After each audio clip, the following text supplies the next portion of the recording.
తాను ఉచితముగా మనకు అనుగ్రహించిన తన కృపా మహిమకు కీర్తి కలిగినట్టుగా తన చిత్త ప్రకారమైన దయా సంకల్పం చొప్పున యేసుక్రీస్తు ద్వారా తనకు కుమారులకు స్వీకరించుటకై మనల్ని ముందుగా తన కోసము నిర్ణయించుకొని మనము తన ఎదుట పరిశుద్ధులుగాను నిర్దోషులుగాను ఉండవలెనని జగత్తు పునాది వేయబడక ముందే ప్రేమ చేత ఆయన క్రీస్తులో మనలను ఏర్పాటు చేసుకున్నాడు. చూసారా, దేవుడు తన దయా సంకల్పము చొప్పున యేసుక్రీస్తు ద్వారా జగత్తు పునాది వేయబడక ముందే మనందరూ కూడా ప్రేమలో ఏర్పాటు చేసుకున్నట్ట. ఈ సృష్టి అంతా దేవుడు నిర్మిస్తున్నప్పుడు ఒకవైపు మనం అందరిని కూడా తయారు చేసుకున్న దేవుడు మనందరూ కూడా ఒకవైపు ఉంచుకొని ఇదిగో అందరినీ కూడా సృష్టి అంతా కూడా తయారు చేస్తున్న దేవుడు. అంటే దేవుడు తయారు చెయ్యాలి ప్రకృతి అంతా కూడా, సూర్యుడు చంద్రుడు నక్షత్రాలు ఇవన్నీ కూడా నా పిల్లలకు కావాలని ఆయన జగత్తు పునాది వేయబడక ముందే ఇవన్నీ కోరుకున్నాడు. ఆ రీతిగానే ఇదిగో ఈ రీతిగా తయారు చేయడం జరిగింది. అయితే జగత్తు పునాది వేయబడక ముందే క్రీస్తులో మనల్ని ఏర్పాటు చేసుకుంటూ అని ఆలోచిస్తే, మన తాత ముత్తాతల కాడికి ఆలోచన చేస్తే, మన తాత ముత్తాతలు వెనుకకు వెళితే వాళ్ళకు దేవుని ప్రేమ అసలే తెలియదు, వాళ్ళు అసలే మారలేదు, దేవుడు అంటే తెలియదు. అందులో తాగుబోతులు ఉండొచ్చు, అందులో వ్యభిచారులు ఉండొచ్చు, అందులో మన అబద్ధాలు ఆడేవారు ఉండొచ్చు. మన పితరులందరి వల్ల నీతిమంతులా అంటే కాదు, ఎందుకంటే వాళ్ళకి తెలియదు. కాబట్టి మనకు దేవుడితో ఉన్న ఆ అనుబంధము మరి చైన్ కట్ కాకూడదు. అంటే ఇక తాత ముత్తాతలకి అంతా కూడా లైన్ అనేది రావాలి. మధ్యన ఎక్కడైనా ఒక కట్ అయిపోయింది అనుకో, అందులో మా తాత కట్ అయ్యాడు అనుకో, మా నాన్న రాడు, మా నాన్న కట్ అయిపోతే నేను రాను. మనం అందరం కూడా అంతే. మన తల్లిదండ్రులు, మన పితరులు అందరూ కూడా వాళ్ళు ఎంత నేరస్తులు ఉన్నప్పటికీ, వాళ్ళను తాగుబోతూ ఉన్నప్పటికీ, మరి దేవుడు లేడని అనుకున్నప్పటికీ, దేవుని నమ్మనప్పటికీ, దేవుని ఒక అనాది కాలము సంకల్పం, ప్రేమ మనందరం కూడా ఇక్కడ రావాలని దేవుడు అనుకున్నాడు. కాబట్టి మనం అందరం కూడా ఇక్కడ వచ్చి ఇక్కడ ఆరాధిస్తున్నాం. ఎందుకంటే ఇప్పుడుతో ముడిపడిన బంధం కాదు మనది. జగత్తు పునాది వేయబడక ముందే మనకు దేవునితో ఉన్న అనుబంధము, ప్రేమబంధం. ఆ ప్రేమను మరి ఈ రోజు ఎవరు కూడా సరిగ్గా అర్థం చేసుకోలేకపోతున్నారు. దేవుని ప్రేమ ఎలాంటిది అని అంటే, మనుషులపై నేటికి వెంటాడుతున్న దేవుని ప్రేమ. 2000 సంవత్సరాల నుంచి కూడా దేవుని ప్రేమ మనుషులపై వెంటాడుతుంది. ఆ గ్రామానికి వెళ్తుంది, ఆ ఇంటికి వెళ్తుంది, ఆ రీతిగా సభలు పెట్టడం జరుగుతుంది. అనేకులను కూడా దేవుని వాక్యాన్ని అందించాలి, ఎవరు నశింపకూడదని దేవుడు సంకల్పం చొప్పున ఇవన్నీ కూడా జరుగుతున్నాయి. అయినప్పటికీ దేవుని ప్రేమ వాళ్ళు త్రోసేస్తున్నది తప్ప మరి ఎవరు కూడా వినడానికి ఇష్టపడతలేరు. దేవుని ప్రేమ ఎందుకు ఇష్టపడతలేరు? దేవుని ప్రేమ ప్రాణం పెట్టిన ప్రేమ, దేవుని ప్రేమ నీ కొరకు ప్రకృతిని దారపోసిన ప్రేమ. ఎన్ని పండ్లు, ఎన్ని పువ్వులు, ఎంత సూర్యుడు, ఎంత చంద్రుడు ఈ భూమి పైన ప్రతి ఒక్కటి, అన్నిటిపైన కూడా దేవుని ప్రేమ మన పైన కుమ్మరించి అన్నిటిపైన కూడా అధికారం ఇచ్చింది. బంగారం ఎక్కడ ఉంటుందమ్మా? భూమి లోపల భాగం. మనం ఎక్కడ ఉన్నాము? భూమి పైన. దేవుడు ఏం చేసిన అన్ని కూడా పాదాల కిందనే పెట్టిండు. దేవుడు అంటున్నాడు, సర్వం మీద నీకు అధికారం ఇచ్చి ఉన్నా. మానవుని కన్నా మరి ఏది కూడా గొప్పది ఈ లోకంలో లేదు. వజ్రాలు లేవు, బంగారం లేదు, వెండి లేదు, రాగి లేదు, మరి ఏది కూడా లేదు. దేవుడు మనిషికి అధికారం ఇచ్చిండు. సర్వాధికారం భూమిపైన మనం ఇలా మాట్లాడుతున్నాము, ఇలా తిరుగుతున్నాము, హాయిగా ఉంటున్నాం అంటే మరి జంతువులకు అలాంటి సౌలభ్యం లేదు, మరి పక్షులకు లేదు. మరి అన్నిటిపైన ఈరోజు పక్షుల సైత్యము లోబడుతున్నాయి, మన మాట వింటున్నాయి అంటే ఇవన్నిటి కూడా ఎవరమ్మ మౌనం? దేవుని యొక్క ప్రేమ, దేవుని యొక్క ఆలోచన. కాబట్టి ఆ ఆలోచనలోనికి వెళితే దేవుని ప్రేమ మనకు అర్థమవుతుంది. అదే సువార్త 3:16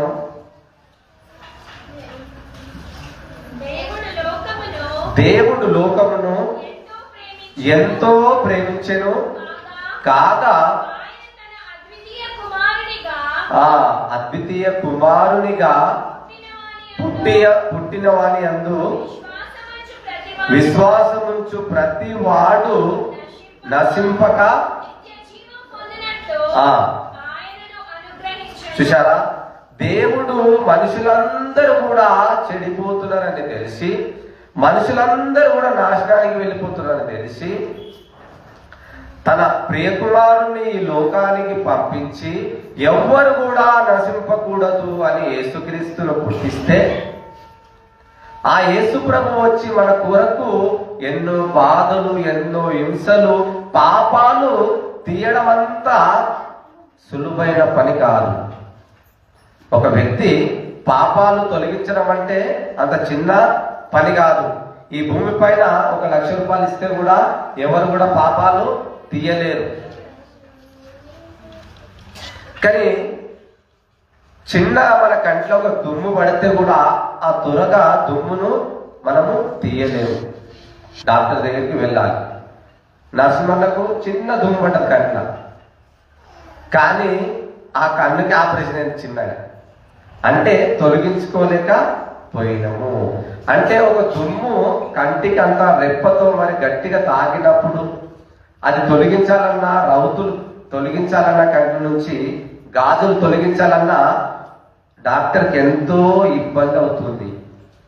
అలాంటిది మన పాపాలు తొలగిపోవాలి అంటే అంత ఈజీగా కాదు, కానీ చాలా ఈజీగా ఇచ్చేసింది దేవుడు.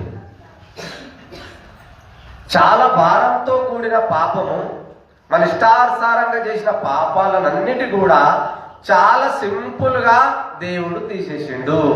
మార్కు సువార్త 16:16 ప్రకారం ఆలోచిస్తే చాలా ఈజీగా పోయినాయి పాపాలు. కేవలం నమ్ముట వలన, నమ్మి బాప్తిసం పొందిన వాడు రక్షింపబడును, నమ్మని వానికి శిక్ష విధింపబడును అని చాలా సింపుల్ గా మార్కు గారు ఇక్కడ చెప్పేసింది. మీరు కొండలకు వెళ్ళాల్సిన అవసరం లేదు, ఏదో ఊళ్ళకు వెళ్ళాల్సిన అవసరం లేదు, లేదా ఏకాంతంగా ఎక్కడో పోయి మీరు అక్కడ దీక్ష చేయడం అవసరం లేదు. కేవలం నమ్మి బాప్తిసం పొందడం వలన మీ పాపాలు తొలగింపబడుతున్నాయి, క్షమింపబడుతున్నాయి. చాలా ఈజీగా చెప్పేసిండు దేవుడు, మనకు ఉచితంగా ఇచ్చేసిండు. 1 లక్ష రూపాయల, 2 లక్షల, 10 లక్షల అని ఆలోచిస్తే అలాంటి ఏమి కూడా లేవు.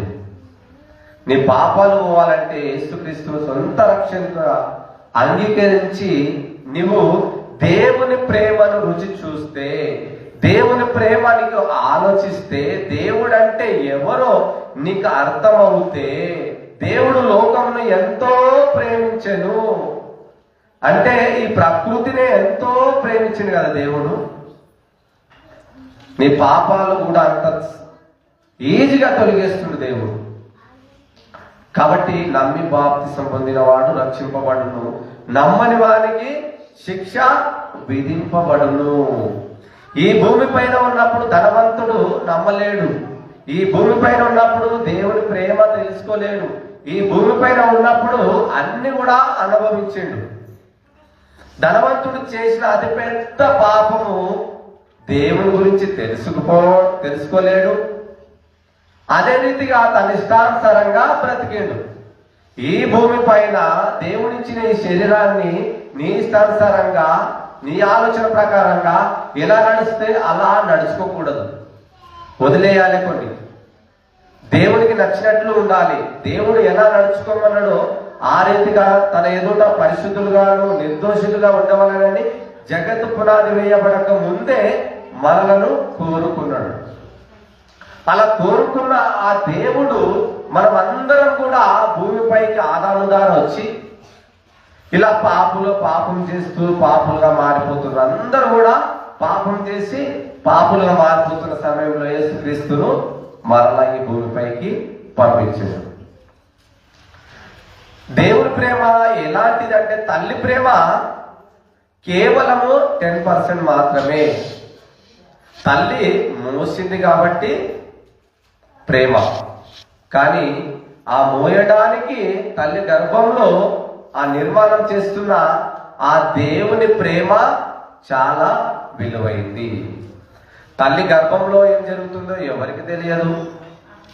నవమాసాలు మోస్తుందే తప్ప ముక్కు చిన్న వచ్చిందనుకో ఏమన్నా పెంచగలుగుతుందా? బయటకు వచ్చినాక ముక్కు చిన్న ఉందని లాగుతా తల్లి, అయినా పెరగదు. ఆ సిస్టంలోనే ఉంది అంతా. తల్లి గర్భంలో ఏం జరుగుతుందో ఎలా పుట్టిస్తున్నాడో దేవుడు, ఆ దేవునికి తెలుసు తప్ప మరి తల్లికి తెలియదు. ఈ లోకము తల్లి, తండ్రి, గురువు, దైవం అని బోధించింది. 4వ స్థానంలో మరి దేవుణ్ణి పెట్టింది. ఈ మధ్యన బంధువులు కూడా దైవంగా అంటున్నారు. అంటే తల్లికి మొదటి స్థానం ఇచ్చింది, తండ్రికి 2వ స్థానం ఇచ్చింది. ఈ మధ్యన తల్లి గురించి ఎక్కువగా పాటలు పాడిన 2 సంవత్సరాల కింద, తల్లిని మించిన దైవం ఉన్నదా. ఇక మన తండ్రి బాధపడతారేమని తండ్రి గురించి కూడా పాటలు కడుతున్నారు. తల్లి ప్రేమ గురించి ఎవరు చూసినా అమ్మని మించిన దైవం ఉందా, ఎన్ని జన్మాలు ఎత్తినా అమ్మ రుణము తీర్చలేము. కాబట్టి అలాంటి తల్లి ప్రేమ ఇంత గొప్పదా అని ఆలోచించి మరి తండ్రి ఏడ ఫీల్ అవుతాడని నాన్న నీ ప్రేమ ఎంత గొప్పదని నాన్న గురించి కూడా పాటలు పాడింది సమాజం. తల్లి మోసింది, నవమాసాలు మోసి కడిగి తోడ్చి మరి ఎంతగానో రొమ్మున అత్తుకొని ప్రేమిస్తే తల్లి, మరి తండ్రి దినమంతా పని చేసి కూలినాలి చేసి కష్టపడి మరి పిల్లానికి ఏం అవసరమో భార్యకి ఏం అవసరమో ఇవన్నీ కూడా తెచ్చి ఆహారం పెట్టినందుకు తండ్రి ప్రేమ గుర్తించింది సమాజం. తండ్రి కూడా ఒక స్థానం ఇచ్చింది. ఇక గురువు గురించి ఆలోచిస్తే, గురువు మరి ఉన్నవాళ్ళతో సహా ఆలు మరి చదువు నేర్పినందుకు కూడా ఆయన కూడా దైవం అండి. ఇక దేవుంది ఏమనుకున్నారంటే, మొదటి ప్రేమలో తల్లిది కనిపించింది, 2వ ప్రేమలో తండ్రిది కనిపించింది, 3వ ప్రేమలో మరి ఎవరిది గురువుది కనిపించింది. లాస్ట్ ప్రేమ ఎవరిది? దేవుని ప్రేమ. చూసారా? అంటే తల్లిని బట్టి చూస్తే, తండ్రిని బట్టి చూస్తే, గురువుని బట్టి చూస్తే ఎవరి ప్రేమ గొప్పదయ్యా అని ఆలోచిస్తే లోకంలో తల్లి ప్రేమనే గొప్పదని తల్లికి మార్కులు వేసేసింది. 2వ స్థానంలో తండ్రికి ఇచ్చింది, 3వ స్థానంలో గురువుకి ఇచ్చింది, 4వ స్థానంలో దేవునికి ఇచ్చేసింది. చూసారా? తల్లి గర్భంలో నుండి బయటికి బిడ్డ రాందడమే మరి ఏడుస్తుంది. మరి ఎందు గురించి ఏడుస్తుంది? పాలు కావాలి. తల్లి బయటికి కుమారుడు బయటికి రాందడమే పాలు అనేది ఎవరు సిద్ధపరిచినవి చెప్పాలి? దేవుడు. గాలినిచ్చింది ఎవరు? దేవుడు. మరి తల్లి నిర్మాణం చేసింది ఎవరు? తల్లి ఆ కడుపులో 9 నెలలు నిర్మాణం చేసింది దేవుడు. అన్ని కూడా దేవుడైనప్పటికీ లోక జ్ఞానంలో మాత్రము దేవుని ప్రేమ వెనుకబడింది. తల్లి ప్రేమ గొప్పది అని వచ్చి తల్లి గురించి పాటలు పాడడం జరిగింది, తండ్రి కోసం పాటలు పాడారు, గురువు కోసం పాటలు అనేది పాడడం జరిగింది. కానీ తల్లికి మించిన దైవం ఏదైనా ఉన్నదంటే అది దేవుని ప్రేమ. తల్లినైనా తండ్రినైనా గురువునైనా మరి ఎవరినైనా కూడా చేసింది దేవుడే. కాబట్టి మనము మొదట దేవునికి స్థానం ఇవ్వాలి. కాబట్టి ఆ దేవుని ప్రేమ ఎంత లోతుల్లో ఉంది అని మనం ఆలోచిస్తే, నువ్వు ఎంత దూరం అన్నవో, విమానంలో పోతావా, రైల్లో పోతావా, బైక్ మీద పోతావా, కొలవాలనుకుంటున్నావా దేవుని ప్రేమ అని ఆలోచిస్తే ఎంత దూరం పోతావో పోగానే ఆ ప్రేమ నీకు దొరకాలి. అంటే ఆ నమ్మి బాప్తిసం పొందిన వానికి ప్రేమ అర్థమవుతుంది. చూద్దాం ఒకసారి ఎఫెసీయులకు రాసిన పత్రిక 3:18. ఇక్కడ ఆయన ప్రేమ గురించి ఆయన చదవం. మీరు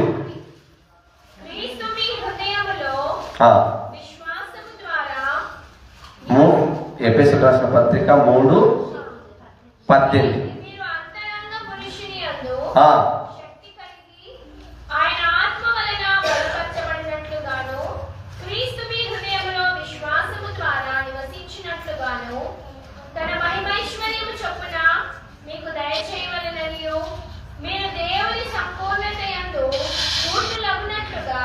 అది కాదు, 3 ఎఫెసీయులకు రాసిన పత్రిక చదువుతుర్రా?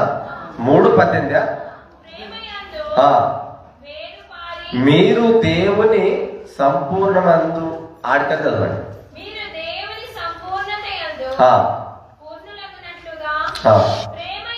ప్రేమయందు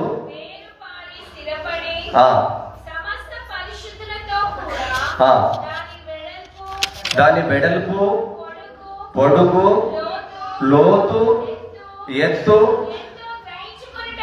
గ్రహించుకొనుటకు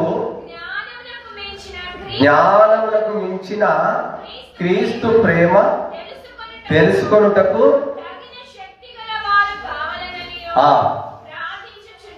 చూసారా ఇక్కడ అపోస్తలుడైన పౌలు ఏం రాస్తున్నాడంటే, దేవుని ప్రేమ తెలుసుకోవాలి అనుకున్నప్పుడు, దేవుని ప్రేమ నువ్వు కొలవాలి అనుకున్నప్పుడు, దేవుని ప్రేమ ఎంత ఎడల్పు, ఎంత పొడవు, ఎంత మరి ఉంది అని ఆలోచిస్తే, దేవుడు లోకమును ఎంతో ప్రేమించినప్పుడు ఆయన గురించి ఊహించి నువ్వు ఒకవేళ ఊహల్లోనికి అందరంత ప్రేమగా ఉంది. అందుకే దావీదు మహారాజు ఏమంటున్నా అంటే, నేను ఆయన గురించి వివరించి చెప్పాలనుకుంటున్నా కానీ నా ఊహకు మించినవి ఉన్నవి దేవుని అద్భుతాలు అంటున్నాడు దేవుడు. అంటే తన ఊహకే అందుతలేవంట దేవుని మాటలు కానీ, దేవుని ప్రేమ కానీ. ఆయన లోతు ఆకాశంకు భూమికి ఎంత ఎత్తుందో అంతకన్నా మరి ఎత్తులో ఉందంట దేవుని ప్రేమ. ఎలా కొలవగలుగుతారు దేవుని ప్రేమ? ప్రకృతిలో ఎంత ఇచ్చింది నీ కొరకు దేవుడు. తన విలువైన ప్రాణం పెట్టిందే కాక మరి ఎంతో ఆహారాన్ని మన కొరకు ఇచ్చింది దేవుడు. ఎన్నో రకాల వెరైటీస్ ఉన్నాయి ఈరోజు తినడానికి. మనం బియ్యాల్లో ఎన్ని రకాలు ఉన్నాయంటే ఏం చెప్తారమ్మా మీరు? బియ్యంలో 100 రకాల బియ్యాలు. చూసారా దేవుని ప్రేమ ఎలాంటిది? సీడ్లలో ఒక మనిషి కూడా సీడ్ తయారు చేయడానికి కూడా ఎన్నో రకాలు చేస్తాడు. 100 రకాల సీడ్లు తయారు చేస్తాడు. ఎందు గురించి? ఒకటి నచ్చకపోతే ఒకటి కొనుక్కోవచ్చు అని. మరి దేవుని ప్రేమ వీడు స్వీట్లు తయారు చేసేవాడు ఎక్కడి నుంచి ఏం కలుపుతాయిదామా? చక్కెర కలిపితేనే స్వీట్ అవుతుంది. మరి చక్కెర రావాలంటే ఏముండాలి? చెరుకు ఉండాలి. కాబట్టి ఏది ఎక్కడ పోయినా ఈ భూమి పైన ప్రతిది కూడా దేవుణ్ణి మనము ప్రేమనే గుర్తించుకోవాలి. దేవుని ప్రేమదారని ఇవన్నీ కూడా ఆయన మాట వలన కలిగిన, ఆ మాట వలన పువ్వులు పుట్టుకొస్తే ఆయన మాట వలన ఇదిగో గోధుమలు ఎన్నో రకాలు, మరి పండ్లు ఎన్నో రకాలు, మరి బియ్యాలు కూడా ఎన్నో రకాలు.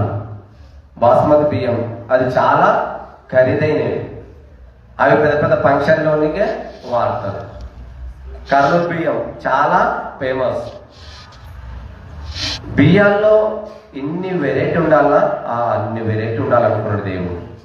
పండ్లలో ఇన్ని రకాలు ఉండాలి అనుకున్నాడు. అరటి పండ్లలో 200 రకాలుగా ఉండాలి అనుకున్నాడు దేవుడు. మామిడి పళ్ళల్లో మీరు ఒకసారి గూగుల్లో కొట్టండి, మామిడి పళ్ళు ఎన్ని వెరైటీ ఉన్నాయి. 2000 పైగా మామిడి పళ్ళు ఉన్నాయి. అన్ని పండ్ల కన్నా మామిడి పండు రేటే ఎక్కువ. ఎందుకంటే ప్రతి పండు చాలా తక్కువ 50 రూపాయలు పోతుంది కానీ 100-200 పోతుంది కానీ అది వేలల్లో కూడా పోతుంది మామిడి పండు. అది ఎప్పటికి దొరికేది కాదు. ఎప్పటి దొరకదు కాబట్టే కంపెనీ వాడు దాన్ని తయారు చేసి పౌడర్ చేసి మనకు ఈ రీతిగా మజదార అందిస్తున్నాడు. అయితే దేవుని ప్రేమ ఎలాంటిది అంటే చాలా విలువైన ప్రేమ. దాన్ని మనం చాలా రోజులు ఒకరితో స్నేహం చేసినా, హైదరాబాద్లో చాలా రోజులు డ్యూటీ చేస్తున్నా, కలిసిమట్టుగా ప్రేమతో ఉన్నప్పుడు, చదువుకున్నప్పుడు, స్నేహితుల మధ్యలో ప్రేమ ఏర్పడుతున్నప్పుడు ఆ చదువు పూర్తిగా అందరూ ఎక్కడో అక్కడ వెళ్ళిపోతుంటారు. ఆ ప్రేమ బంధము, అరే ఇన్ని రోజులు 20 సంవత్సరాలు నీతో కలిసి తిరిగాను, 20 సంవత్సరాలు మనం ఇద్దరం చదువుకున్నాం, ఈరోజు నీ ఊరికి నువ్వు, నా ఊరికి నేను పోతున్నాని అక్కడ ప్రేమను పంచుకుంటాం. కరెక్టే. ఎందుకంటే ఎప్పటి నుంచో ఉన్న బంధాన్ని వదులుకొని వెళ్ళిపోతున్నట్టే ప్రేమ అనేది వస్తుంది. కాబట్టి నీకు నాకు మన మధ్యన ఉన్న బంధము కోట్ల సంవత్సరాల బంధం, ఆ దేవునితో మనకున్న సంబంధము. కాబట్టి ఆ ప్రేమను దేవుడు విడవలని అనుకోలేడు. ఈ భూమిపైన అన్నిటికన్నా నీకే ప్రేమించిండు, అన్నిటికన్నా నీకే ఆశీర్వదించిండు, అన్నిటికన్నా నీకే ఎక్కువగా ప్రేమిస్తున్నాడు, అన్నిటికన్నా నీ కొరకే ఆయన ప్రాణము పెట్టిండు. కాబట్టి ఆ ప్రేమను మనము కొలుస్తున్నామా? దేవుడు లోకమును ఎంతో ప్రేమించెను, అలా ప్రేమించి తన ప్రియ కుమారుని ఈ లోకాన్ని పంపిండు.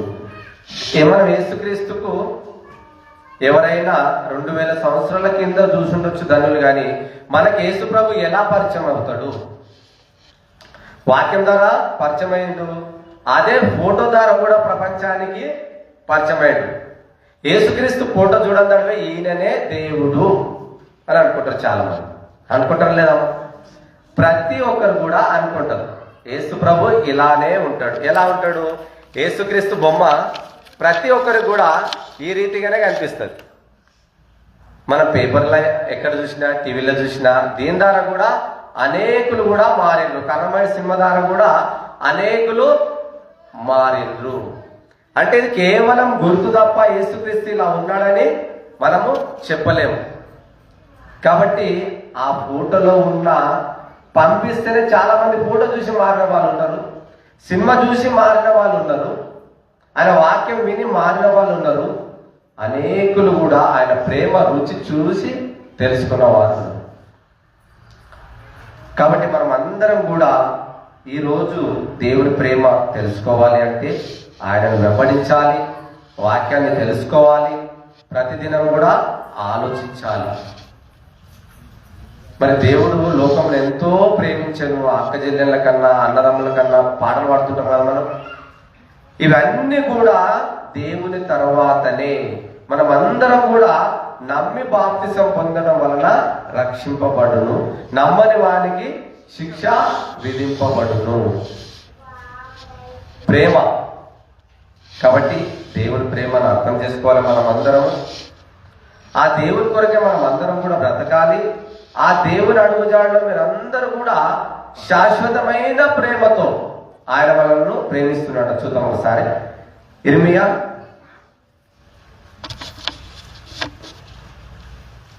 31:3 వచ్చిన. చాలా కాలం కిందట యెహోవా నాకు ప్రత్యక్షమై ఇట్లా నేను శాశ్వతమైన ప్రేమతో నేను నిన్ను ప్రేమించుచున్నాను. చూసారా? శాశ్వతమైన ప్రేమతో మనందరూ కూడా దేవుడు ప్రేమ చేస్తున్నాడు. ఆ శాశ్వతమైన ప్రేమలో మనం ఉన్నామా? ఆ శాశ్వతమైన దేవుని ప్రేమలో మనం అందరం కూడా రావాలి అని దేవుడు అనుకుంటున్నాడు. ఈ శాశ్వతమైన ప్రేమ ఎలాంటిదంటే, ఒక వస్తువు తెచ్చుకున్నప్పుడు 1 సంవత్సరం గ్యారెంటీ ఇస్తాడు, 10 సంవత్సరాలు గ్యారెంటీ ఇస్తాడు, లేదా 20 సంవత్సరాలు కూడా గ్యారెంటీ ఇస్తాడు. కానీ దేవుని ప్రేమ శాశ్వతమైన ప్రేమ. అది ఎక్కడ కూడా తరగదు, విరగదు, మరి ఏది కూడా కాదు. అది యేసుక్రీస్తు వచ్చేంత వరకు ప్రేమ ఉంటుంది. అక్కడి నుంచి పరలోకానికి వెళ్ళినంత వరకు ఆ ప్రేమ మనుషులపై వెంటాడుతూనే ఉంటుంది. ఆ ప్రేమను అర్థం చేసుకొని, ఆ ప్రేమను తెలుసుకొని, ఆ ప్రేమను మనం అందరం కూడా వెంబడించాలని దేవుడు లోకంలో ఎంతో ప్రేమించను అంటే, తల్లి కన్నా, తండ్రి కన్నా, గురువు కన్నా ఎక్కువగా ప్రేమించిన వాడు దేవుడు.